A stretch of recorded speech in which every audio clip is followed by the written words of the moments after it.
Hello and welcome to 34 Tauri. Today I will be talking about how hydrogen was discovered.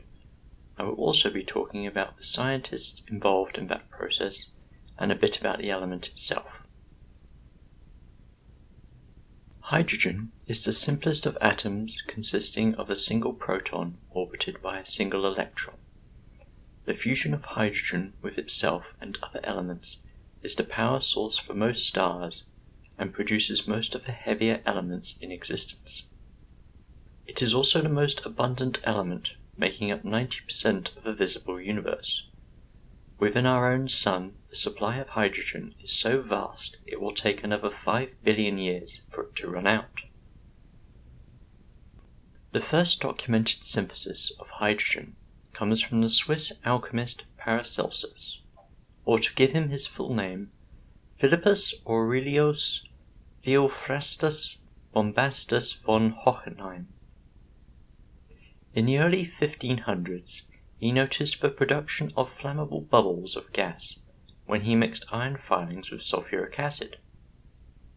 While he did not investigate these bubbles any further, nor their production, he had not only produced hydrogen, but also the first documentation of its existence. Regardless of his failure to investigate these bubbles, he did go on to pioneer the use of chemistry and chemicals in medicine. The next documentation of hydrogen gas was made in 1671 by the Renaissance man Robert Boyle, who had made the same observation of flammable gas production after mixing iron filings with dilute acids, though he did add a little more detail to his notes, pointing out that the flame gave off a lot of heat but not much light. Despite further investigations into the laws of physics governing gases and having his own law named after him, he did not continue his investigation into the gas produced in this experiment. Today, Boyle is regarded as the first modern chemist and one of the first to advocate the experimental scientific method. Credit for the discovery of hydrogen is normally given to Henry Cavendish. In 1766 he published his paper on factitious airs, in which he had also experimented with mixing metals with acids, and had also noticed a production of what he called inflammable air. At the time he was a believer in the phlogiston theory, which states that all things that burn possess a substance called phlogiston, which is released into the air when they burn and is the principal component of fire.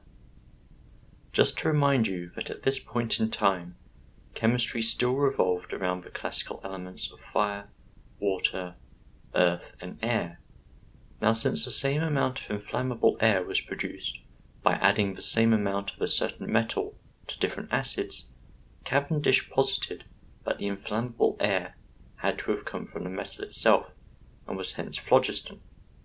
Obviously, the phlogiston theory has been disproved, and our understanding of chemistry no longer revolves around the classical elements. The inflammable gas produced was hydrogen, not phlogiston, and came from the hydrogen ions of the acid, not the metal. Cavendish also knew that his inflammable gas could react with the air to produce water, and so he began exploring the reaction using different ratios of the two gases. His results showed that the strongest reaction occurred when the hydrogen-air ratio was 3:7. This corresponds to a hydrogen-oxygen ratio of 2.04 to 1, almost identical to the ratio in water. After the discovery of oxygen and making a pure source of it in 1774, Cavendish repeated his gas combustion ratio experiment, and in 1781, with the two elements in their purified states, he determined that the hydrogen-oxygen ratio in water was 2.02 to 1. These experiments showed that water could be made and hence was not indivisible, and was therefore not an element. These experimental results proved invaluable in disproving the Aristotelian theory of the classical elements. Despite being an active researcher with a broad range of interests, Cavendish never published anything that didn't meet his standards of accuracy. As a result, he published less than 20 papers during his lifetime. Fortunately, he left behind many unpublished works, which showed quite advanced results for his time period. However, for all his work on hydrogen, Cavendish did not give it its name. That honour fell to the French chemist Antoine Lavoisier, who in 1783 combined the Greek words hydro, meaning water, and gens, meaning forming, to make hydrogen, as it could react with oxygen to form water. So there you have it, a history of the discovery of hydrogen, and a bit about the scientists that to some degree discovered it or gave it its name. Some of them noted its production but failed to investigate further, only to ultimately help revolutionize some other field of science, be it chemistry in medicine for Paracelsus, or the experimental scientific method for Boyle. But ultimately it was Cavendish who investigated the gas and Lavoisier who named it. Thank you for watching. I hope you found the video entertaining and informative, and that you'll check out some of my other videos. As with all YouTube channels, feel free to leave a like, a comment, share or subscribe.